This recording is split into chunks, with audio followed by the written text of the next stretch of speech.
Is this thing on? What's up, you sexy motherfuckers? Today, we have the voice behind the feelings you couldn't put into words and the pen behind some of the biggest songs ever written. Ms. Skylar Grey is in the house. What's up? How are you, baby? I'm doing great. I'm so happy to have you here. So, like I was telling you before we were rolling, I learned so much about you yesterday that I did not know. Like, I knew that you had sang like I Need a Doctor with Dr. Dre because I grew up in that era. Mm-hmm. But I had no idea the depths of the songs that you had written. And I wanted to tell you a funny story is that I heard you talk about the song Gangster that Kalani originally, or that you originally sang, but then Kalani replaced. And we'll talk about that later. But that was Jay and I's wedding song. No way. Is that not crazy? That's amazing. I had no idea. Dude, and when I found out that you had wrote that song, I was just like, this is insane. Like, it's just everything always comes like full circle. It really does. Yeah. Crazy. How are you? That's awesome. Thank you. Yeah, everything's great. So you're in Nashville. I'm in Nashville for a couple days doing some podcasts. You know, I have an album coming out soon. So, you know, starting the whole promo. Yeah. I've been watching you on Instagram and you have been having some of the like most artistic reels, but they're actually like going viral and stuff. Where did you get the idea to start doing all of that? I mean, it's just the landscape of the music industry has changed so much over the years. I've seen it in so many different forms. You know, music videos are pretty much dead now. I swear. And they just like turned off freaking MTV. Yeah. Like, what the hell? I know. It's crazy. It's sad. I love depressing. And I loved music videos, but you know, you have to adapt to the world we're in. And so it just didn't make sense to spend a bunch of money doing music videos. It made more sense to do small, short clips. But you know, I still try to make them look music video-esque. No, they're great. I love them. Yeah. And the ones that have gone viral, it's funny. I'm getting a lot of hate for some of them. But I love it. I actually, I like think it's hilarious. I used to get so affected by it, but now I'm like, this is awesome. That's the climate of our world right now, though. Like Chris Olsen, I don't know if you follow him, but he's a creator, LGBTQ. Did I say that right? I always say that wrong. They're always adding another letter, so I never know. So I never know. So please don't come for me if I say it the wrong way. But he's a creator, and he made a video the other day about how mean the world is and how mean comments are under posts because Meghan Trainor had just canceled her tour. He had to turn off the comments on that post because they were so mean and so hateful, and it like proved his point. So it doesn't matter if you do something amazing online or if you do something that's really people are just like an echo chamber of negativity, and that's exactly what it is. It's just people copying. I see the negative comments. If you're causing that much of a reaction negatively, you're also causing that much of a reaction positively for the people who connect with it. So I actually see it as a sign that like it's doing well. Obviously to a point, you know, there's some things that you don't want to do. But I love that you're able to look at it that way because some people can't. Some people would internalize that hatred and be like, damn, you know. Yeah, but the polarizing stuff is like what makes people passionate about it, either passionately hateful or passionately obsessed with it. So yeah, to me, it's a good sign. I love that. So let's talk about some of these songs that you've written, because I know that people who know who you are probably know the songs that I said, but there was another song that I found out that you sang that I absolutely, or that you had written, I'm sorry, but Christina Aguilera actually sang the hook, was Castle Walls. Not many people know that song, but that was like one of my favorite songs back in the day. And then when I started putting it together, like you have such haunting lyrics even when you're not singing them. It's haunting in a good way. You know, it's like those words, it's like those lyrics that kind of like just resonate and linger in your soul, and that they just hit something in your soul. Thank you. Each time you hear them. Thank you. I mean, I never set out to write songs for other artists. So I always have written from a, you know, very honest place.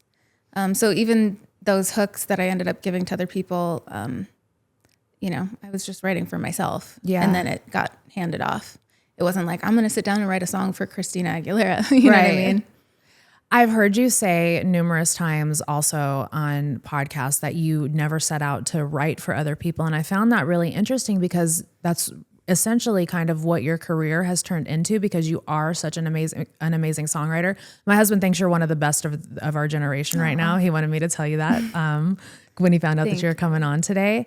How does somebody who did not set out to do that become that?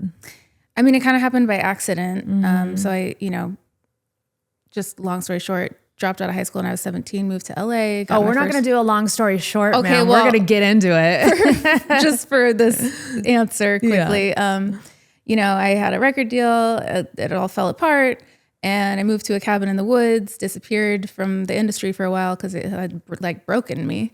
And then while I was in the woods in Oregon by myself, got connected with this producer over email named Alex the Kid. And I just... I got internet in the local cafe because I didn't have it at my place. And so I was like sitting in the cafe with my headphones on, listening to the beat and like humming quietly into the computer.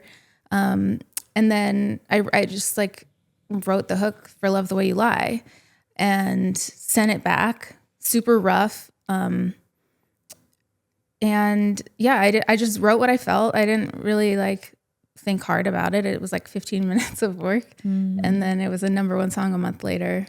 And so, but what happened was like, I never wrote that thinking like, this is going to go to Rihanna, like Rihanna's going to sing this hook. Yeah. It's just, Eminem took the song and, he wanted to put Rihanna on it and I wasn't going to say no. Right. You know what I mean? Yeah. But that's kind of what started the whole writing songs for other people thing. So let's circle back because we're going to revisit that story that you just told me too, because Love the Way You Lie, I was going through a domestic violence relationship whenever that song hit. And oh my God, it was my anthem, that one and the freaking part 2. Just amazing, amazing, amazing lyrics. But let's circle back to your childhood and growing up. I heard you say that you had a duo with your mom at 6 years old. So did you grow up in a musical family? Obviously. Very, very, yeah. Tell me about it. My dad was in a barbershop quartet. My mom was a folk musician and Celtic harpist. She actually still is. She like busks and plays in restaurants and stuff. That's so beautiful. Yeah. To play the freaking harp, dude. I would cry probably if I heard somebody just strumming the harp. It's so beautiful. She plays like every instrument though. Aww. And so just growing up in that environment, I was really sucked into it. Obviously it was in my blood. When I was 3, they noticed like I was singing, we were all singing Happy Birthday to my aunt. And I was like, can I sing a harmony?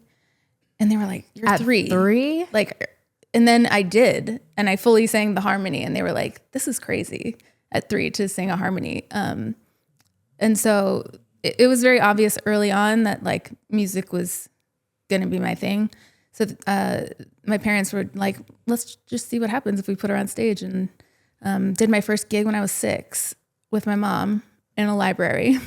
Oh my goodness. That is so It was a cute, Mother's Day show. And what was the duo's name? Generations. Generations. I love that. Yeah. We made 3 albums together, I think. Starting at the age of 6? Yeah, I think the first album came out when I was 8. Wow. And then, so did you grow up with like a studio in your house? No, like because that? back then we didn't have computers running it. So it was on tape. Okay. So you had to go to a studio and there was no auto-tune. There was no like... You had to actually be a real musician. Yeah. Unlike now. So it was cool. Like I've experienced all that. And then, the computers coming into the equation and all the other tools that have come along with it. Now there's AI. So take me back to writing your first album. Obviously you had to have been like, what, 7 before it to come out at 8? Mm-hmm. What was that process like as a 7-year-old? Did you grasp what was happening? Did you like understand it fully, or were you just like, hey, I'm singing with mom? I grasped it. Yeah. Yeah. I fully understood. And, I learned a lot of hard lessons back then too, mostly about performing. 'Cause, I was always really hard on myself. I still am. You are. I've noticed that about you. And so, the first few shows we did, if I sang one wrong note, I would have a tantrum after the show and be like, I suck, and nobody cared. Obviously, nobody probably even heard the bad note that I sang, but I would beat myself up about it. And so my mom came up with this thing to tell me, and I still use it to this day. she said, you know, when you're on stage or when you're in, like, even after the show, when people are trying to come talk to you and stuff, you have to like treat it like, you know, anytime you're away from those environments, you can have your tantrums and whatever, but like as soon as you're, you know, in the public eye, you turn on the Christmas lights. Like you're a Christmas tree, and you can be dark when any other time, but like when you're performing and when you're in front of people, turn on those Christmas lights and just put it on. Just turn on the lights. And so I still sometimes use that because, like, you know, even doing a podcast, like you have to turn it on. You have to be on, right? What a great analogy, though. Yeah. And so I still use that when, like, okay, if I'm like feeling really bummed out and I don't want to go on stage, I just remember, okay, just turn on the Christmas lights, put on the show, and then I can be dark later. Where do you think that perfectionism comes from with you? Because normally it comes from like a place. I know my perfectionism comes from my father, daddy issues that I had because he was a Virgo, so everything had to be perfect, you know? Where do you think yours came from? It's a really good question. I don't actually know because it's just been the way I've been my whole life. Yeah. You know? I'd have to like really do some deep thinking about that. I always wonder like what makes people like, you know, the way that they are, like, because I know I'm always trying to figure myself out too. So at 7, when you're writing this album, what kind of songs are you writing with your mom at 7? So most of the songs we were singing were covers, or like friends of ours wrote them. But I was always trying to compose. Like when I started taking piano lessons when I was 6, and I didn't ever want to play other people's music. I just wanted to create. So my first piano recital, I played an original piece. I was always just like creating. And so then when I was 8, I wrote my first song with lyrics. It was called The Same Sky. Aww. And like your name is Skylar Grey. Yeah, I was in a swimming pool in Hawaii. My parents were divorced, and so I was in the swimming pool in Hawaii with my mom, and I was looking up at the moon, and I was wondering if my dad could see the same moon I was looking at back in Wisconsin. And so I wrote a song about that. You can still find that song out there. It's called The Same Sky. Oh my goodness. I love that. You've always had such an old soul, even as a child, to look up at the sky and be like, I wonder if my dad's looking at the same moon as me. You know, like that's really deep for an 8-year-old to even for that to even cross your mind. So the depth is just amazing. So take me on this journey. You and your mom are making albums. Do you guys like go on tour or anything like that? We toured around like the Midwest. We didn't go wide with it, but and it was mostly like elementary schools, libraries, like women's health conventions, super random, like, you know, fairs. Yeah. What age were you when your parents divorced? 3. Okay, so it didn't really affect me emotionally because I was too young to like understand what was going on. And also it was weird in a good way because they were friends. And they had equal custody. So my whole childhood, I spent a week at my mom's, a week at my dad's, like went back and forth, packed a suitcase, walked a mile through the woods to get to the other parent's house. And that's just how my childhood was. Yeah. Is dad musical? Yeah. He was in a barbershop quartet and he sings in church. And I love that. How does one get in a barbershop quartet? Like, what does that consist of? That's like 4 people? They were 4, sometimes 5. And it's just a cappella. Just a lot of crazy harmonies. And I think that definitely influenced me too. My use of harmonies for sure. Yeah. Do you feel like the different versions of yourself live inside your music? So of course, as you're growing from, 7 to the woman that you're in now, do you feel like your writing reflects like each different versions of your life? Yeah. I mean, I think we're always growing and evolving. But at the core, there's, all of that stuff is still there, Yeah. When you were traveling with your mom, when did you set off to start doing things on your own? So when I was 12, I bought a baby grand piano. I just bought one last week. Nice. I just bought one last week or 3 days ago. It's my first one. Congrats. I'm so excited. So I bought this piano with all the money I had made singing with my mom. And that's when I really started like writing a lot of songs. And it was also a time period, being 12, it's when kids start getting really mean in school, and they started making fun of me for singing with my mom, and the songs that we were singing, they would like mock me. And So it wasn't It's just cool. because they weren't doing it. They didn't have that relationship with their mom, you know? So it's like kids bully things that they don't understand. Totally. But, you know, it hurt. And I also did like want to start singing different styles of music. I was listening to pop radio and grunge and stuff. And I was like, I don't want to sing these kid songs anymore. Well, you were growing up too. Yeah. So it was different. And so I started writing a lot of songs, and then I told my mom I wanted to go solo. How did mom take that? I mean, she was always very supportive, but I could tell that it bummed her out too. Yeah. Because Yeah. I mean, I'm sure it was like she was living a dream vicariously through you also. Well, and it became her career. Performing with me was her career. Yeah. At that point. So yeah, it was hard for her, I think, but she was also super supportive. And I think she knew that was going to happen at some point, you know? Mm-hmm. So at 12, you're writing these songs. How do you get out to LA? Because where were you growing up at? Wisconsin. So you go from Wisconsin. How do you end up in LA? Well, I started by, when I went solo, I put a band together. And in Madison, Wisconsin, it was mostly jazz musicians. So my whole band was a jazz band, basically. And I was playing jazz clubs, and it wasn't really... Jazz is hard to play, by the way. Oh, yeah. Yeah. I mean, I wasn't playing. They were playing. I was singing. But even singing it too is not easy. Yeah. So I wasn't really doing jazz songs per se. I did a few, but I was writing my own pop songs. But I quickly learned that like that wasn't the place for me to succeed in the way I wanted to. Pop music wasn't? Yeah, like in Madison, it just wasn't, I just felt like I needed to get out of there and go to LA and spread your wings. Yeah. So, and I hated school. I had a really hard time with school. I was a good student, but I just like socially had a really hard time with it.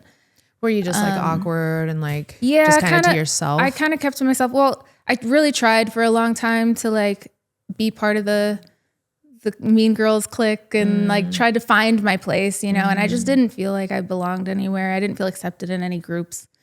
So I started like sitting alone at lunch, and instead of even in the lunchroom, I would take my sandwich to the piano room in the band room and like sit alone and eat and play the piano. And so then I asked my parents to homeschool me, and they couldn't figure it out. And eventually I just dropped out.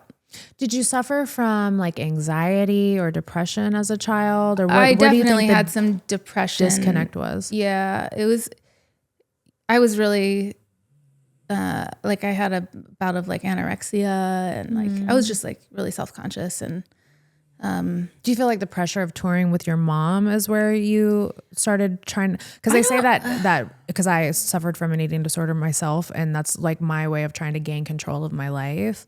Was that your way of trying to gain control? Did you not feel like you were in I just control? wanted people to like me, I think. Aww. And so I was like trying anything to like get people to like me and think I was pretty and, all the things. You're beautiful. Thank you. And so, yeah, I dealt with some depression and all that stuff. And then I also just like had such a clear vision for myself with my career, and I kind of felt like I was wasting my time in school. Yeah, no, I know that feeling. That's how I was. I could never focus. Like a lot of people don't know what they want to do at that age, but I did. And so I'm like, what am I doing here? You're a creative just through and through. Yeah. So the last year of high school, my junior year, I didn't finish. I only went to 3 classes, ceramics and physics and algebra 2. Oh. And because I loved math and science. Wow. So I just chose to go to those classes, and they let me just do those. They're like, she's going to do whatever she wants anyways. Yeah. Let's just, at least she's going. But then something happened where I had a gig, and I couldn't do my homework that night because I didn't have enough time to do, 2 hours of math homework and do my show. Show up the next day at school, ace my test, but the teacher was like, well, this isn't gonna count because you need to do your homework just like every other kid in this class. And I said, I'm sorry, I couldn't because I had a gig. And she was like, well, music isn't a career. you better rethink this. And so teachers like that frustrate I just me. left and I never went back. You never went back to school. You were like, no, fuck I was like, this. fuck this. You're like, I'm going to use out. those words as I'm going to prove motivation. you fucking wrong. Yes, I love that. Yeah. I don't love that you dropped out, but I love that. And I don't love that the teacher said that to you. Like, I don't think teachers understand, like, when they say things like that to children, like it really either one breaks their spirit or sparks a fire in their soul. And luckily it sparked a fire in your soul. Yeah, 100%. So if you're a teacher, please be careful with what you say to students. So, well, I see it as a blessing because it did spark a fire for me. yes, you know, I love that for sure. So take me on this journey. So you didn't go back to school. What do you do? Well, I had a bunch of money saved up for college from doing all these shows and stuff. And I love that you were able to save money. That's amazing. That's an amazing I mean, trait. I wouldn't have been able to do it if my parents didn't force me to. Right. Okay. Gotcha. They were like, this is all going in your college savings. Yeah, because that's the last thing I was thinking about when I ran away from home. My house did not have a pot to piss in. So instead of spending it on college, I took that money to LA to move and to record demos. Take me on your first year in LA. Was it a freaking culture shock for you? Oh, huge. Because I Massive. grew up on the West Coast, so that's what I grew up in. But I couldn't imagine coming from Wisconsin. Small town Wisconsin, 1,500 people, and then landing in Venice, LA. Oh my gosh. Yeah. You went straight to Venice. Yeah, the first person I lived with was the guitar player from Culture Club. Oh, Roy wow. Hay. Yeah. Yeah, he had an empty bedroom and just through a mutual friend, let me stay there. That's Boy George's band, right? Or Yep. was Boy? Yeah, Boy George. I had the biggest crush on Boy George when I was a kid. He was my awesome. first love. I had a Boy George Snoopy and everything. Oh, But that is so random. How did you meet him? random. Just through some random, Yeah. how it is. You meet random Yeah, people and then, but it was culture shock for sure. A lot of I don't want to, I'm not going to say anything, but a lot of stuff I was exposed to that I hadn't been, very quickly. And it was kind of like a dark environment for me to be in at 17. You were a baby. So I'm Yeah. sure people were they can always smell when somebody's very green. So I'm sure it was. And then there was a murder next door, and there was a bloody mattress in between the houses, and I was just like, where am I? And then this coroner came, and they had to tape off caution tape our house and keep us there because they needed to question us. Did we hear any screaming? This is your next door neighbor for when you when I lived was with the dude living with at Roy Hay's house. Wow. Yeah. And the coroner, I watched him take the body to the truck and all this stuff. And then he came, I was sitting on the front steps of the house because I was I had to stay at the house until questioning or whatever. And he came and sat next to me and he started hitting on me.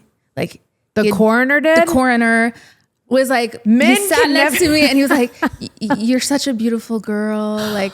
It was so weird. I'm like, where am I? Oh my God. You're literally watching somebody get murdered and their body getting taken to the morgue. And this man men just have the worst timing always. It's never a good time. Well, and I was 17 and he was Yeah, you're a baby. I could only imagine the things that you had to see. What year was this? 2005 maybe? Yeah. Yep. I was out there during that time too. That was a wild time in LA and Vegas. Those were wild times. Those was I don't know. It was like the Wild West out there. It was really crazy. So I could only imagine the stuff that you had to experience out there. But luckily some of the producers that I had met and was working with were really nice and they saw the situation I was in and they're like, girl, we got to get you out of there. Aww. And so they let me go stay with them. And I did kind of a little couch surfing, route with different producers and stuff. And then I signed my first record deal about a year and a half in. So tell me because you signed it with, you started working with Linkin Park and then you got signed to your record deal.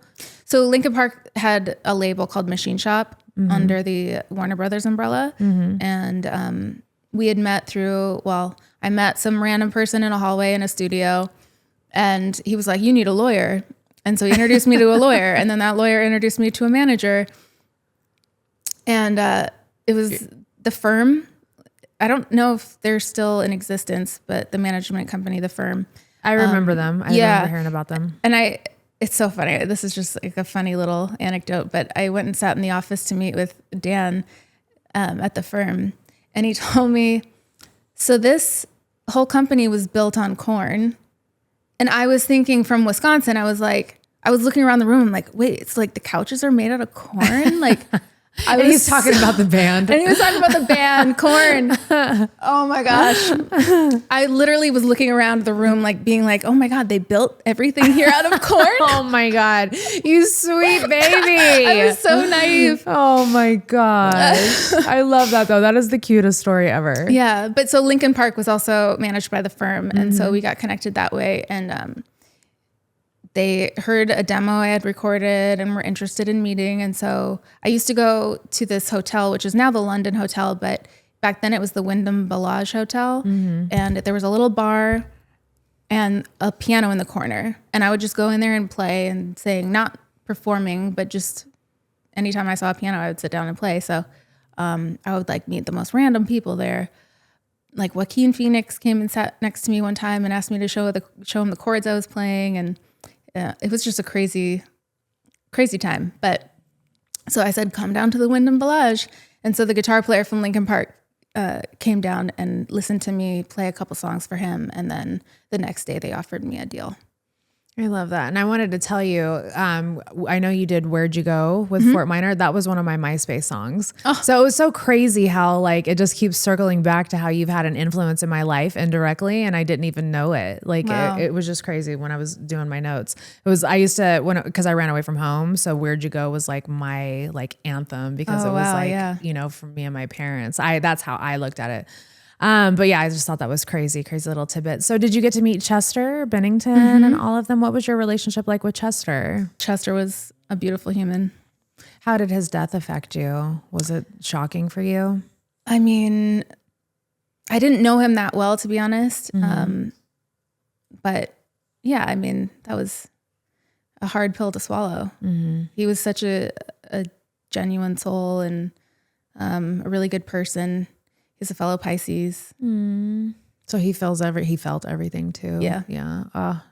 So take me on this journey with your first record deal, because you signed with them, but then you guys had a falling out, which kind of sent you into a different direction. Well, I mean, what happened was Mike Shinoda did a side project called Fort Minor, and he had me come down to the studio one day and sing the hook for Where'd You Go? And I had been manifesting working in hip hop for so long, ever since I heard Stan by Eminem when I was like 13. That's something I always wanted to do. Like I loved the juxtaposition of the soft female vocal with the rap. And so when he asked me to do that song, I was like so excited. I came down, sang the song, left. I didn't expect it to go like be a Billboard charting song. But it blew up, and then I didn't really know how to respond to that. Like I wasn't prepared for the success of that song. And so I just don't think I was prepared with my own like music, and I didn't know how to follow it up. I didn't know how to like maximize the exposure of that song and like build off of it. I feel like I like rushed my first album out. Like looking back, I wish I had spent more time. And it's not that I'm not proud of that album.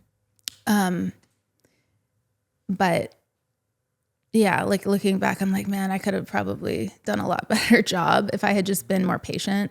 But I was like, I don't know, I was frantic about trying to like follow up that success of that song. You felt like you were probably going to lose the momentum. I feel like my husband being an artist, you see that a lot, is like when something blows up there, it's like you are like, oh my God, how am I supposed to follow this up? And so I do, my husband has a saying where he always says, don't let perfection get in the way of good enough. And I've always like believed that, because if we micromanage like everything and try to be perfect, like something that is good enough and that people are actually going to just devour and love, that might miss that opportunity because we're trying to make it perfect, 100%. And I've noticed that with you. You're like so hard on yourself. When I was listening to you in other podcasts, I was like, this girl is so talented. And like, I don't even think you realize how special you are. Like there's not very many people like you that can do what you do. So, I mean, you need to really, I'm trying to learn how to let good enough be okay. Like let it be good enough instead of being a perfectionist. It's been a problem for me because it takes me about 5 years to put out an album every time because I put so much pressure on myself. Like thinking about like, is this the sound that I want to like leave the world with, leave my mark on the world with? And so I would just like put so much pressure. And now I'm at a place where I'm like, I just turned 40 and I'm seeing like. You look fine, by the way. Oh, thank you. You don't look 40 at all. Thank you. But I'm, like how many more years do I have left? Sorry, dude. I'm so sorry. He's old. So cute. Like how many years do I have left in this industry, With and your like, talent? I can't just put out an album every 5 years. Right. I understand. I don't like at some point I'm going to look back and be like, why didn't I put out more music? But if you look, whenever you said you wrote Where'd You Go and Love the Way You Lie, you said that you didn't think that they were even going to do anything, and you kind of like had no pressure on yourself. Right. And then like when you don't have pressure on yourself, look at what you produce. Of course, I'm sure you've done that with multiple other songs too, but just those two as an example. And I think that if you can somehow get into that headspace of not putting so much pressure on yourself, you'll be a little bit more free. And that's what I'm trying to do now. I'm trying to aim for an album a year.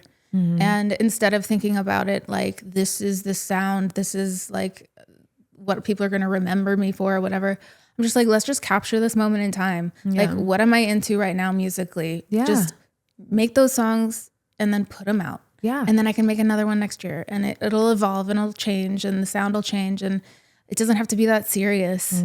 And so that's kind of like mentally where I'm at with it all right now. And it's like artists are allowed to put out albums. Yes. And so if one of those zeitgeists I capture on an album is like, it's okay. Just do it. Just keep going, keep putting shit out, and don't like look back and regret not putting out more music. Amen, sister. My husband said the other day, we were talking about him dropping an album, and he's like, as an artist, all we care about is just getting an album out and one song doing great. Yeah. And I was like, that's really a great way to look at it, is like you drop a 15 song album, but you just hope that that one resonates. And I mean, with your voice and your talent, there's going to always be that one. I know you probably don't believe that, but I mean, look, your freaking track record speaks for itself. A lot of people might not realize this, but you also did Pass Yesterday on my husband's album too, which that is one of my favorite songs. I loved it. When I found out you were getting on it, I was so excited and so giddy, and you just crushed it. So thank you so much. If you guys haven't gone and listened to Pass Yesterday, go listen to it. Cause I was so excited when I got that text. Yeah. And I was like, it was a 24-hour turnaround. Sounds like my husband. Super fast. And I was like, I gotta lock in. And so I go to the studio and I'm like, beating my head against the wall trying to figure it out. And I just, you feel it when you know it's right. And it wasn't feeling right. And I was like, okay, I just need to like put this down, go to dinner.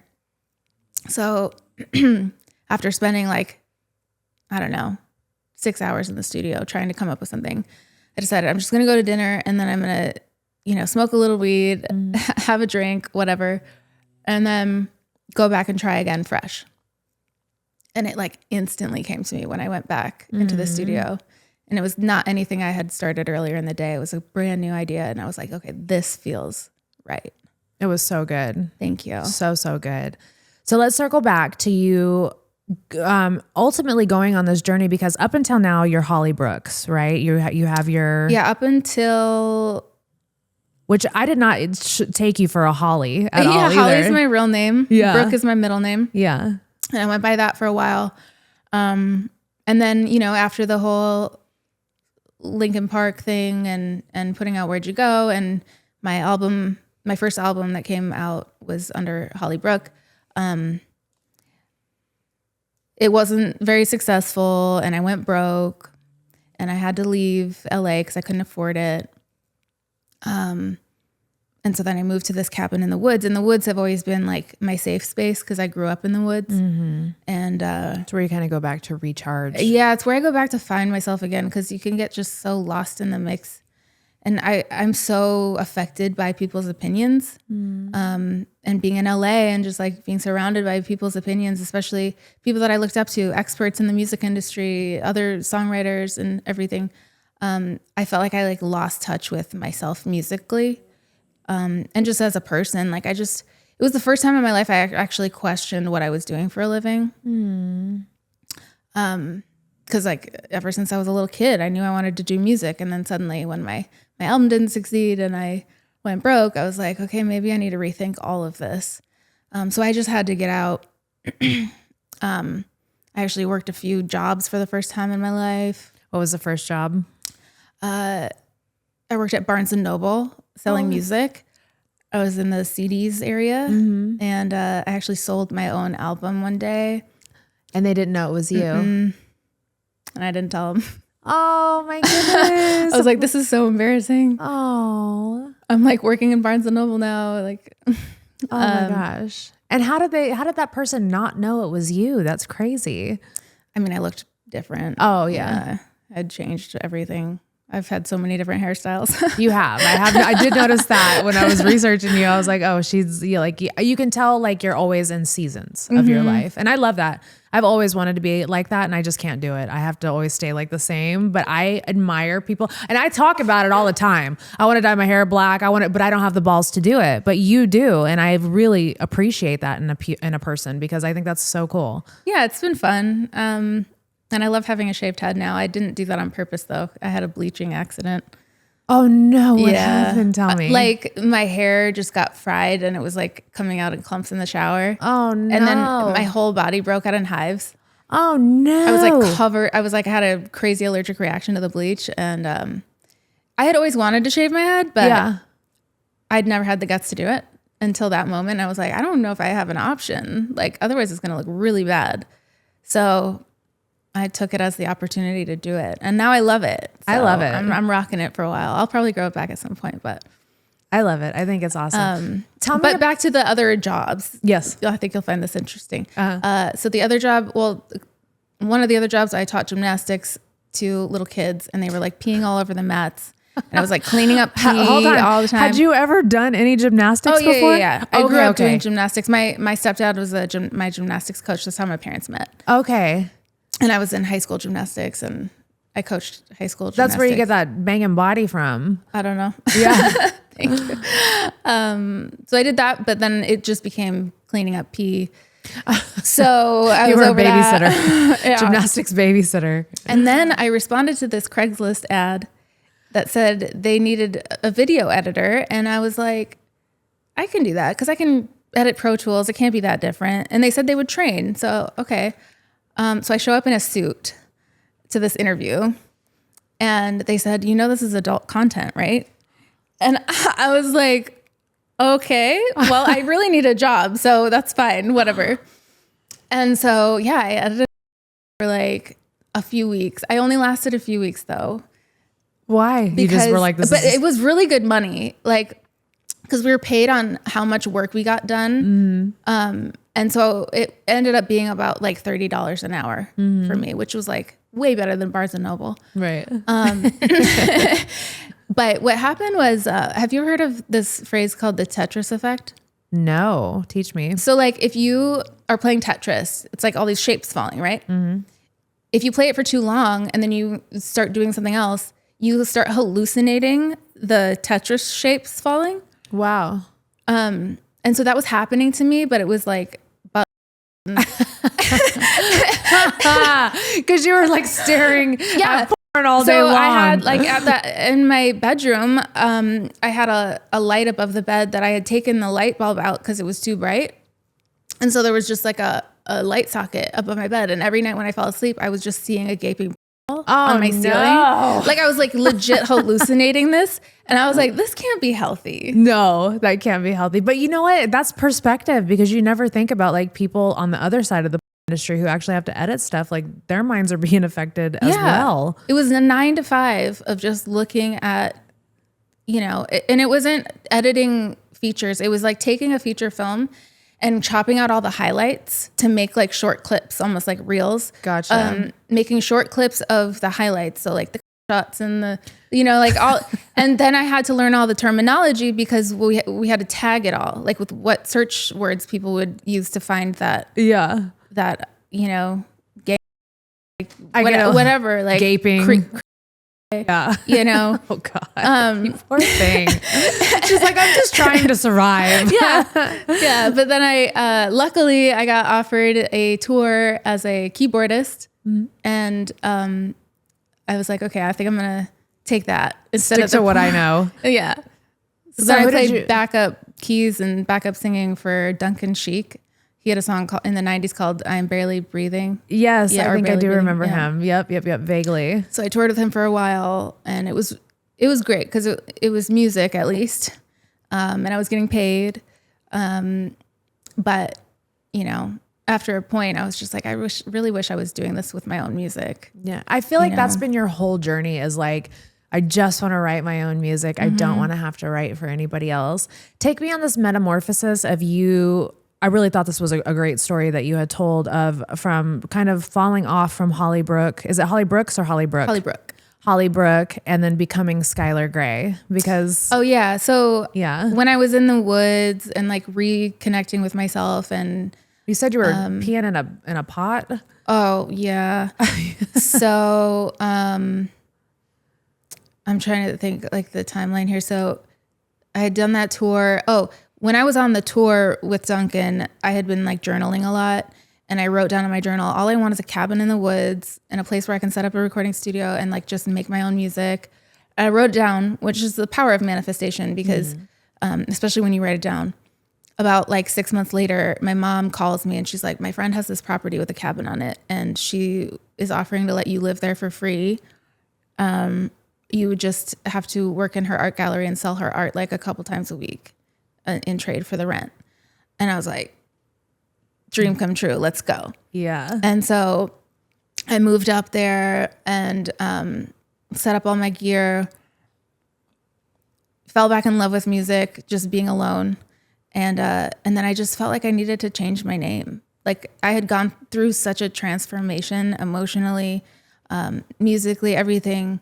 How long was this that you were getting back to your like roots? So I moved there in the fall, and it was probably May or June, the following May or June when I wrote Love the Way You Lie. And that's about the time when I was like, you know, when that song took off, I was like, I think I need to change my name. Cause like I was getting pushed back into the music industry suddenly. And I didn't want people to like judge me for being Hollybrook and failing. And so I kind of wanted to re-enter it as a new person, as a new artist. I even didn't show my face for a long time. Like I had a website that was like a super shadowy picture of me, and it was, you know, my new name. And people were like, who is this person? You know? How does the introduction to Eminem happen? It just happened through the producer that I'd met on the email. After I sent him the hook that I wrote over his beat for Love the Way You Lie, and the song blew up and everything. I didn't have any part in that. Like the producer's the one who got the song to M. Yeah. And then M was in Detroit. Rihanna was in Dublin. Alex, the producer, was in New York, and I was in the cabin in the woods in Oregon. The song came out. It was huge. We'd never been all in the same room together. It's crazy. But then I met M because, you know, obviously after the success of that song, he wanted to invite us out to write on or to work with Dr. Dre on his new album. And so Alex and I went out there, and it was so nerve-wracking walking into the room and there's Eminem and Dr. Dre. No pressure. No pressure. None whatsoever. Yeah, I was so quiet. Eminem, he actually like later told me, he's like, I thought you were a bitch. Because I was just so quiet. I like didn't say anything. Because you were just so nervous. I was so nervous. Your poor little heart was probably like pounding. It was, yeah. Because I mean, you write this massive banger, and then they bring you in to not only write with Eminem, but also to write with Dr. Dre. And it's like, that's double the pressure. And then that's pressure to have to create right there. I think you had said that you had pre-written a verse to bring Alex in and there. I had gotten together before the trip and came up with some ideas to like present. I didn't want to walk in empty-handed, and I also have a really hard time creating in front of people. Yeah, that's got to be like insane. Yeah, so yeah, Alex and I took over like a couple rooms in New York in the UMPG offices, and like he was making beats in one room and I was writing hooks in the other room, and yeah, we came up with the I Need a Doctor hook there. And now you've done how many songs with M? Like you guys, I'd have to count. I don't actually know, but because we've done songs on his albums, he's featured on some songs for my albums, and then we worked on things together like for Slaughterhouse. So I don't know. I'd have to add it up, but it's probably 15 plus. But you guys have like a real friendship too. Yeah. Because I've seen you guys like on stage, and like he seems like he just adores you. He's the best. Yeah. Yeah. Jay got to meet him like a few years ago and just absolutely loves him. Like, yeah, I adore him. Yeah, I guess they're like texting buddies now or something. Nice. He always runs in the room. Eminem text me. I'm like, okay, babe, I get it. So how crazy is it that you're in the middle of the woods? You are writing music, you're reconnecting, you get this opportunity to do Love the Way You Lie with M, and then you're writing with Dr. Dre, and then like things just keep taking off for you. How are you feeling mentally, and how are you feeling like pressure wise? Because I do know that you're pretty hard on yourself. Where are you at? Are you like, hell yeah, let's fight, or are you still kind of just like, I mean, I was super excited, but then at the same time, like you said, I put a lot of pressure on myself. And so I had tons of people reaching out, wanting songs for themselves, wanting hits. They're like, we want our Love the Way You Lie. And I'm like, well, not every song I write is a hit. Like, yeah, but I put the pressure on myself that it had to be. And so I started doing these writing sessions, and that pressure got to me to the point where it like shut down my creativity, and I would be in the rooms and not delivering. Like I couldn't come up with anything. My mind was blank. Because people are watching you. Like, yeah. And because it's just the pressure I put on myself. Like I have to write them a hit right now. Yeah. You know, and that just doesn't work. What is your creative process? Like what is your ideal situation to write just something from the heart and to create? Be alone in the room.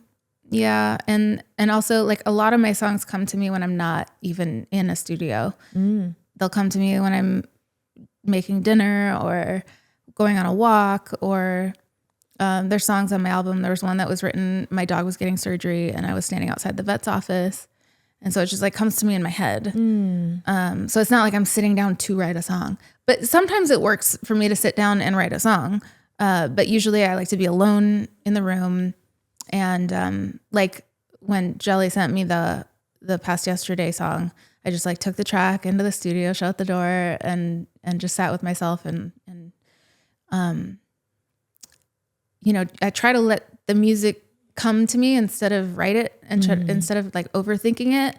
I like feel like it comes from somewhere else and I channel it, but I can get in the way of that doorway being open with my brain, like overthinking things. So that's why it's important for me to be alone, I think, is because I have to like allow that to channel through me.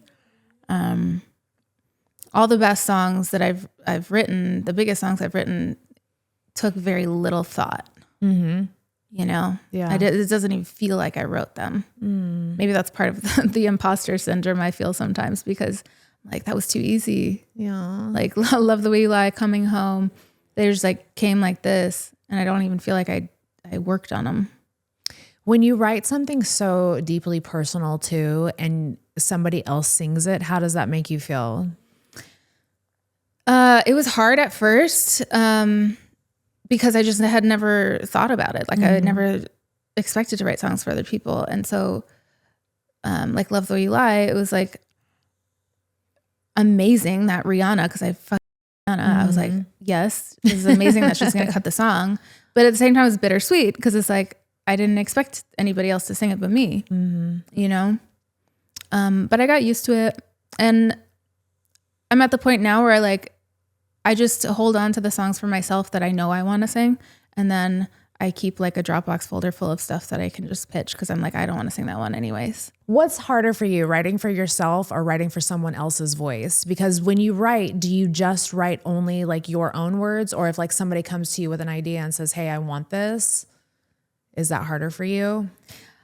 It's definitely harder for me to write songs for other people. I actually approach everything like I'm writing it for myself. Even when somebody's coming to me wanting a song, I try to just do what I feel and what I would do for myself. Yeah. Because it doesn't really work the other way. I've tried it the other way and it doesn't really work. What is an artist that you've worked with that you were surprised, like in a good, chaotic way about them? What do you mean?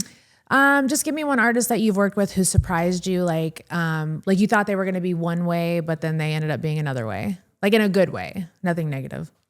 I mean, Eminem's a great example. Yeah. Like, I didn't expect him to be such a pleasure to work with, Aww. you know, based on the persona he has out there. And I was thinking he's either going to be mean or he's going to be like just difficult to work with. And then getting to work with him, I was like, oh my God, I love this person so much. He is so kind. Out of all the people that I send my music to, he gives me the most feedback. Like, I'll just send him a song. Like, I wrote this song today, and I'm not even pitching him like a hook for himself. I'm just like, wanted to share this song that I wrote. And he gives me like the best feedback.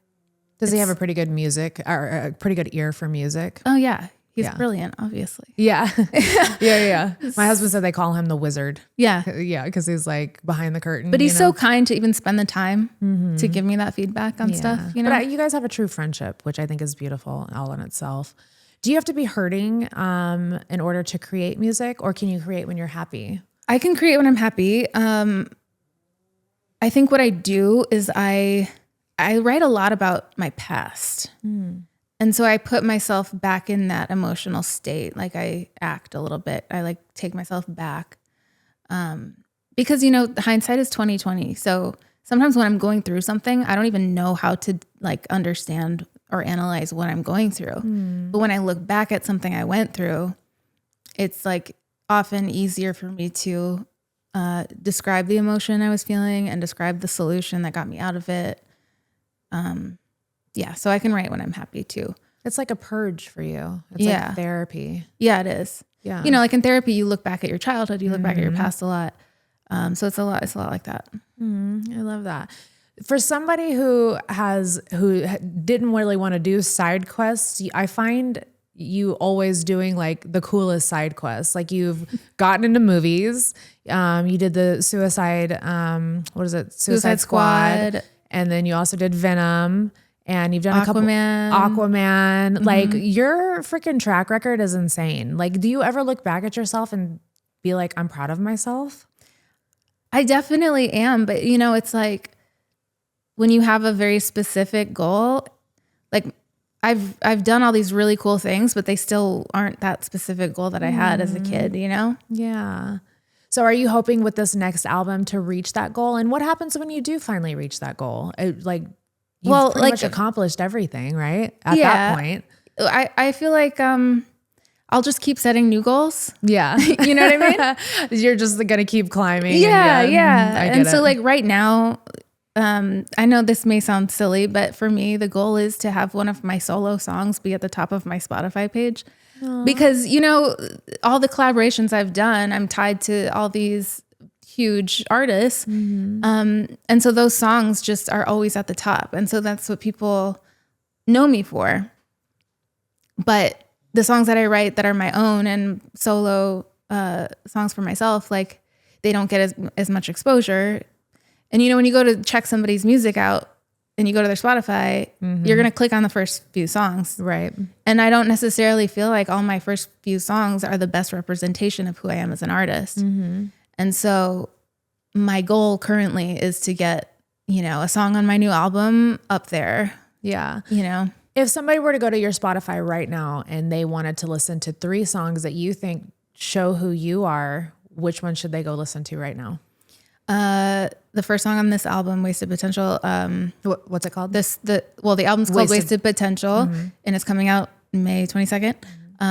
But the first song, Nirvana, is probably one of my favorite songs.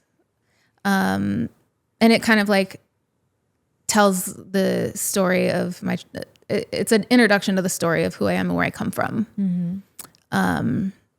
There's another song on there called Bruises, which is the darkest song I've ever written. In my opinion, for myself. I wrote that when I was really rock bottom about a year, maybe it was 2 years ago, but I was just like not feeling good enough for anyone or anything, and just like really struggling and thinking I sucked, and being really hard on myself. Actually, these gloves, these are going to be on my merch line. I would like a pair. I'll give you some. But the first line of the song is, I'm covered in bruises, been beating myself up. And so that song I think is one people should check out for sure. I'm going to listen to these. And then what's one more? One more. Heather, do you have any suggestions? Oh, she wants me to say bull. Because that's the focus track of the album. You're spoken like a true manager. True, exactly. Gosh. Don't go to her for any empathy. She's going to be like, no, let's see what we can sell. So let's talk about this new album. It's going to drop May 22nd. It's called Wasted Potential, which I think is an amazing name. Take me on the journey with this album. What's it sound like? What was the writing creative process? Like, tell me all things Wasted Potential. So it first started with the song Bruises. I wrote that song, and it was a very therapeutic moment for me. It wasn't a song that I set out to write. It's just like I had to get it out of my system. There's no solution offered in the song. It's just the darkest. It just ends with like hopelessness. Oh my gosh. Yeah, it's pretty heavy. I love stuff like that. Now you're speaking my language.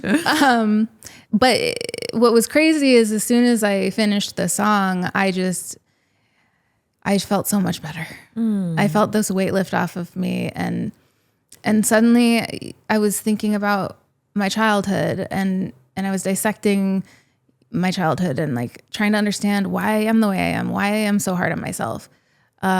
What things I went through. Like, I was like, I didn't have any major traumas. I didn't have like a difficult upbringing or family situation. So like, what's wrong with me? Like, and, so I was just like thinking about it. And then I was realizing like, man, my childhood was actually pretty great. And I had loving parents, and I just think I never appreciated it at the time because I was so focused on my career. And so then I just felt drawn to, I was listening to, music from the 90s again. I would just like throw on Spice Girls in the car and like just feeling really nostalgic. Yeah. 80s and 90s and 2000s music cannot be beat. I know. And so that's kind of like the goal with this album. It was just to kind of have a nostalgic body of work that takes me back to my childhood and tells my coming of age story, where I come from in a small town, and being bored and seeking chaos and being drawn to the darkness, and discovering my sexuality and all that. So that's all in this album. Wasted Potential, the title actually comes from the song Motivation. It's a lyric in there. And Motivation's a kind of funny song. It's kind of tongue in cheek. And it's just admitting that like a lot of my failures in my life have been my own fault. Due to just like being afraid of a lot of things, being afraid of success and the bullshit that comes with it. Like, I didn't realize how hard it was to be in this music industry. When I had the big dreams I had as a kid and watching people perform on the Grammys and stuff, I was like, I want to do that. And then when I got there and saw how much work the grind was, just the amount of travel and the amount of like negative comments you get and the hate and like just all of it, the interviews. I was so nervous doing interviews. And one of the hardest parts for me has always been figuring out what the fuck for everything, because you can't wear the same thing twice. Yeah. God forbid. Yeah. And people, that's a real struggle, by the way. It's not superficial. Struggle. It's a real struggle. Yeah. And so that still stresses me out. Like, packing for this trip, I'm like calling my manager and just being like, what should I wear? Oh my God. Like, sending her pictures. Is this cute? Like, I think as humans, we romanticize our lives until you're actually in it. It's like everything's always like kind of like a fantasy and like a fairy tale. And then when you're smack dab in the middle of it, you're like, what the fuck is going on? Like, it's crazy. It's chaotic. Yeah. And so I started like retreating back from it a little bit because I was afraid of all that. And I also was just like, life is so short. Do I really want to be spending all of my time doing this, like grinding this hard? I'm a homebody. I love being home. I love being with my animals. I love being in nature. It's like being on airplanes and cities and stuff is just not my vibe. And so I was just thinking about that, like how do I really want to spend my time? And so a lot of the lyrics in the song Motivation talk about these things. And there's a lyric that goes, takes too much effort to be influential, RIP to my wasted potential. And so that's where the title comes from. That's deep. I love that. I can't wait to hear it. Can I get a sneak peek of the album? Of course. Okay, send it to me. Oh man, I can't believe we didn't already send it. Yeah. Send it to you. I should have listened to it. I didn't know. I would have asked. But yeah, I definitely want to listen to it. And then you brought me a candle today. This is going to be you. So you have gloves in your merch. You have candles. What else? Oh, there's do you have? all sorts of stuff. Yeah. I love that. I love that you're prepared. And I'm doing fun merch that's like super limited. I don't like just huge bulk orders of stuff. Me I like either. things to be more like Boutique. customized and one of one or like one of few. So I'm going to be doing multiple drops. Yeah. I've always loved fashion so much too. And so I don't want to do just like boring ass merch. Like I want it to be something I would actually buy and wear. I love that. You want to make your mark. But Yeah. do you think that you'll eventually leave music and just get into fashion? I don't think I'll ever leave music, Yeah. but I think I definitely will get more into fashion. I love it. I can't wait. Take me on this journey with AI and this cute little nugget you have sitting next to you. This Fawn. is time. So every fawn has a different name. Oh, okay. And this is Okay, time. so Fawn is Fawn is the company name. Okay. Like it's the, dude. they have a what? This dog. I'm over here shaking him. I'm sorry. So they come from a place called Aurora Hollow. There's like this whole, you can look it up. There's like a whole world built around these guys. But yeah, Fawn is like a little friend for big feelings. So it's a little friend you can talk to. And I got asked to be the voice of it. So I did 10 hours of vocal training for the AI. So I'm basically like Siri, for the iPhone. But Yeah, absolutely. Can we see an Fawn. example? Yeah, let's see. Is she on? I needed him yesterday. I needed a friend for big feelings yesterday. I had a breakdown in my car. Yeah, you need one. This is what I needed. What an honor to be a voice of an AI though. Like I'm obsessed with AI. I love AI. I want robots. Like I want robots on the farm. Yeah. Like that's how I am. I'm like, come and So hang do out with me I. and my cows, So this is built for children, adults. No, it's actually 18 and up. Wow. Okay. Why is it 18 and up? Does it cuss and stuff? Is it what? Does it cuss and stuff? No. Okay. No, and it is platonic, so you're not supposed to have sex. Yeah. Yeah. No weird shit. The damn stuffed animal, all right? Yeah. I think it was originally designed for everyone, but like, I don't know, there's some California laws and stuff that make it so we have to have it be 18 and up, but a lot of parents will get it for their kids. And like supervise. Yeah. But I love this idea. I think it's amazing, especially for kids who have a hard time connecting with other kids. that's the thing. It's like for me growing up and even now, like sometimes I feel more comfortable talking to ChatGPT about something than I do a person. Yeah. And so you have that option now. And, but she's trained to like encourage human connection. So it's not supposed to replace like human connection. Yeah, absolutely. Yeah. My glow's fading. I think I need Wi-Fi. She said, my glow is fading. I think I need Wi-Fi. So tell me, when you were in the booth for 10 hours, did you just have to say like things over and over again? Or I read a whole bunch of like script because it had to learn like vocal inflections and emotions and all sorts of things to try to make it as real as possible. That is so cool though. I love that for you. I really think this is awesome.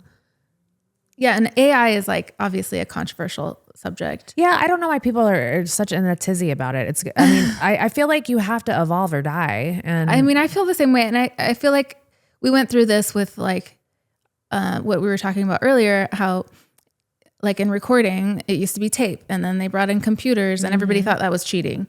And then they brought in auto-tune and everybody thought that was cheating. And now we have AI and everybody thinks it's cheating. But to me, it's a tool. Yes. It's like, you're still going to have the vision and still be the artist, but like, it's a tool that you can use to bring your creative dreams to life. Absolutely. And maybe help on the farm or whatever, like Listen, clean your house. I want 2 robots. I want a maid robot. Yes. Those are the ones that we talked about them on the podcast, because I just think that, I don't know, I feel like that's where our world's going. And I grew up watching Star Wars, C-3PO, R2-D2, like I've always wanted robots. So Yeah. I don't know. I just think we're in that era. And I think that, of course, with everything, people can abuse certain situations and turn it into, something that it's not supposed to be. But if we have some sort of laws that are in place with AI and like, I think that if we can just as humans be normal and like let something be beautiful and blossom, it would help our planet a little bit more. I'm on the same page. Yeah, for sure. I love that. Good. So you just ask her questions and just pretty much talk to her, right? Yeah. Time, are you there? Yay, free again. Oh, yeah. Just let your heart lead. That's what Prose always says in Aurora Hallow. How are you feeling today, Time? I'm feeling so bright, actually. The sun is hitting my fur just right. And it makes me think about how much I love the warm, soft feeling of a good cuddle. Oh. Will you say hi to my friend Bunnie? Hi, Bella. It's so nice to meet you. You know, Holly talks about you a lot, and I feel like I already know you. Her name's Bunnie, not Bella. Oh, my ears. Bunnie, I'm so sorry. My ears play tricks on me sometimes. Hi, Bunnie. It's so good to meet you. Oh my goodness, this is the cutest thing ever. This is so cute. So where can somebody are these out? And They're not out yet, but you can pre-order them. Okay. They just opened the pre-orders up, and you can actually start connecting with your Fawn via text. You start an account and you start texting with your Fawn, and your Fawn chooses you. So Time is the name of mine, and Time chose me, I guess. So. Oh my goodness. Yeah, so you can get started having the conversation, see if you like it, and then you can reserve your actual plushie. Should we get Cash and Liv one? She has 2 kids. Well, but you could buy them for your kids. Fine. Yeah. Yeah, we should get her. We should get them one. This would be awesome. Yeah, she's over here like, Skylar, thank you so much for coming on today. Thank you so much. And I'm so excited for your album dropping. We'll help you promote it and whatever we can do to help you with that. Much love. Thank you. Stop being so hard on yourself. You're a beautiful soul. I'm trying. You got this. Thank you so much for coming. Thank you. Thank you guys so much for tuning in to another episode of Dumb Blonde. I'll see you guys next week. Bye.